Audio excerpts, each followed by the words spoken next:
This video is part one of a two-part tutorial about how to record yourself reading a book aloud for children and how to upload it to store it on the internet so others may access it when they want to watch it.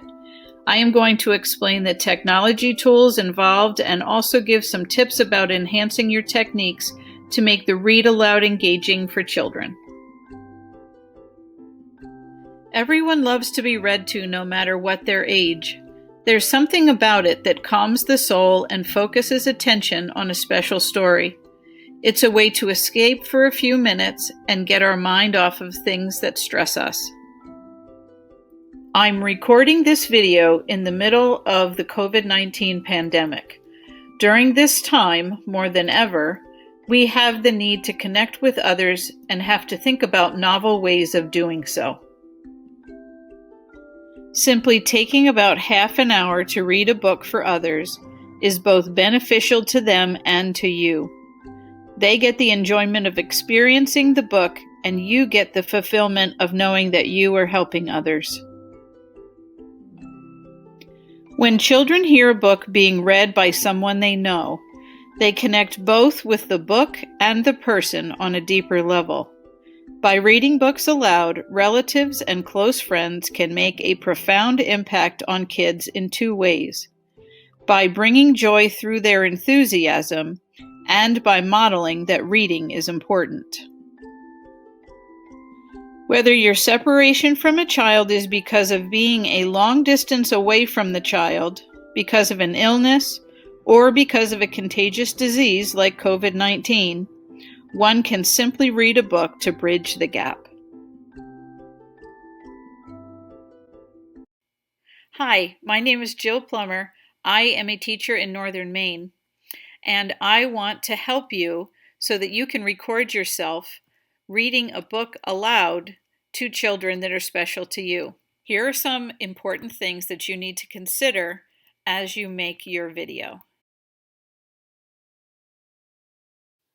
One point about lighting: you want to make sure that the light is directly on your face, like this. You don't want this to happen. Sometimes you turn around and there's so much light that the person blacks right out. You also want to make sure that your lighting is even. Right here, I have no light on this side of my face and it's making a shadow. If I turn on a light on both sides of me, then the picture is a lot clearer and it's much better to view. You also might want to think about the background that the viewer will see. Over here I have just plain wall and I have curtains, and it's not too bad because it's not distracting and there is some contrast between the two colors. But you might want to have something along the lines of this.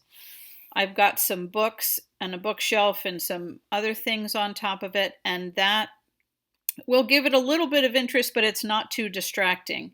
You definitely don't want any kind of mess like a pile of laundry behind you, so just beware of what is happening that the viewer might be distracted by.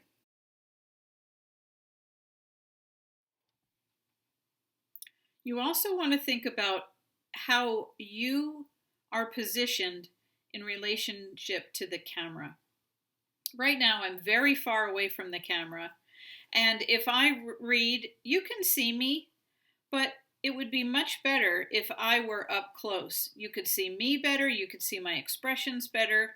You might even be able to hear me better because right now I'm kind of far away from the microphone.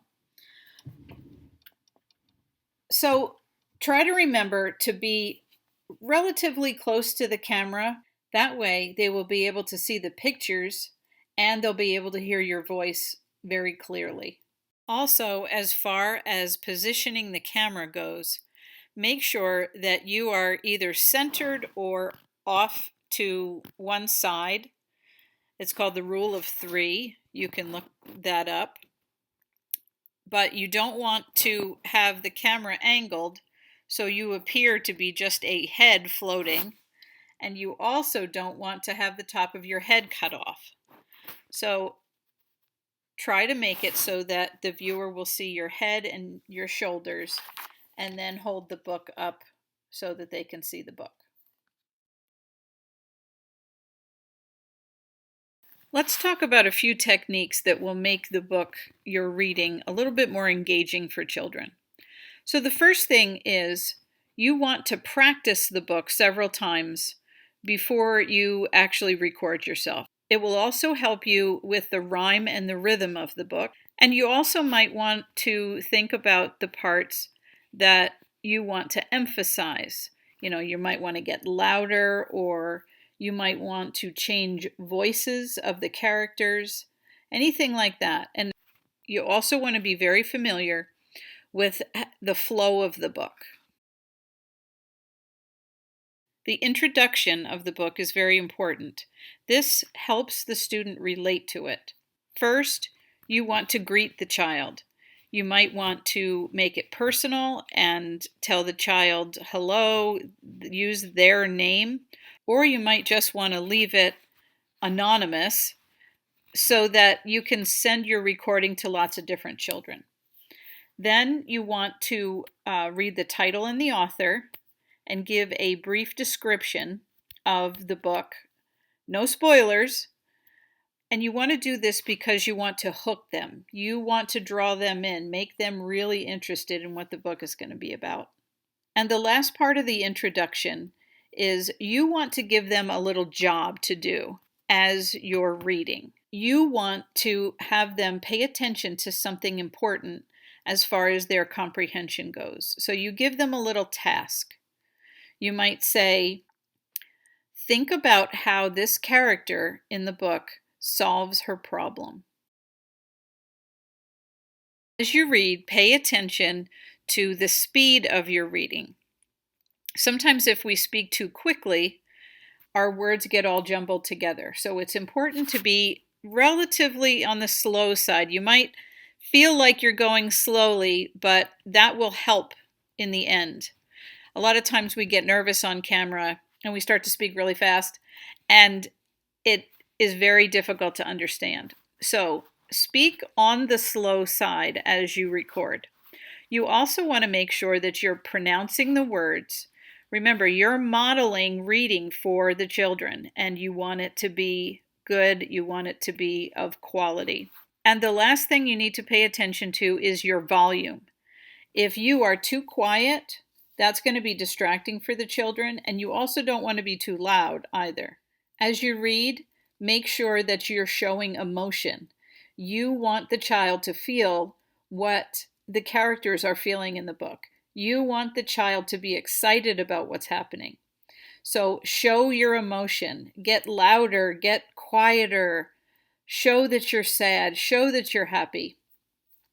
And I mentioned this before, but sometimes you might want to give the characters some voices, and that always adds interest. Also, make sure that you are showing the pictures for a long enough time so that the child can take in all the details of the picture.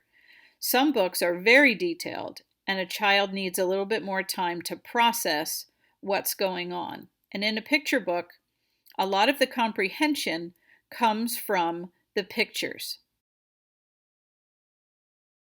I'm going to demonstrate for you some of the techniques I just talked about. So here goes. Hi, wait till you see the book that I have chosen for you today.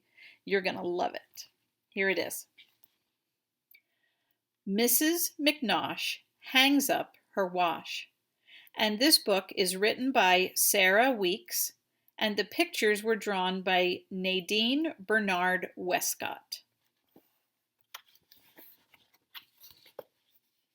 As I read, I want you to think about the rhyming words that you hear, and I also want you to pay attention to what Mrs. McNosh does after she hangs up her wash.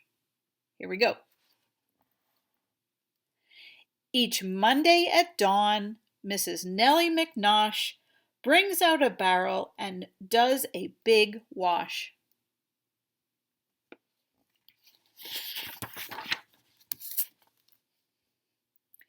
It takes her all morning, and when the sun's high, she hangs what she's washed on the clothesline to dry. She hangs up the dresses, she hangs up the shirts, she hangs up the underwear, nightgowns, and skirts.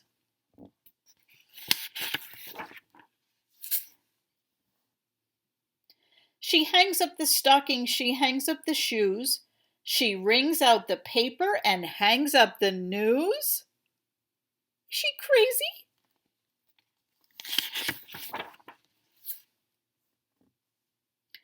She hangs up the dog and his dish and his bone.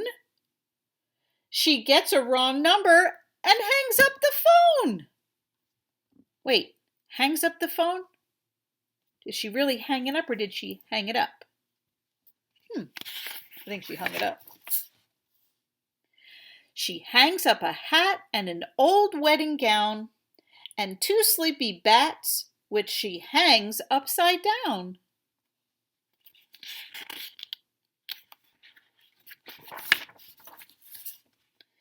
She hangs up a lamp and a large Christmas wreath and Grandpa McNosh's removable teeth. Oh my. Why do you need to hang up teeth?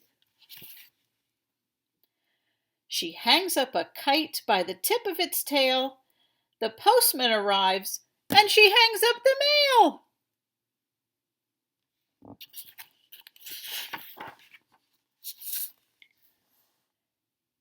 She hangs till she's hung every last thing in sight, including the turkey she's roasting that night. Each Monday by dusk, Mrs. Nellie McNosh has finally hung up the last of her wash. She's a little out there, guys. She takes off her apron and lets down her hair, then hangs herself up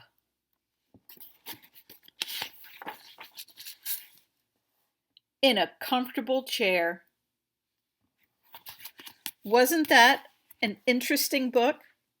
Did you hear some rhyming words in there? And see if you can think about 1 or 2 of the things that she hung up. How many things can you think of that she hung up? I hope you enjoyed that. In the next video, I will show you some technology tools that you can use to process your video, and I will also show you how to upload it so you can share it with others.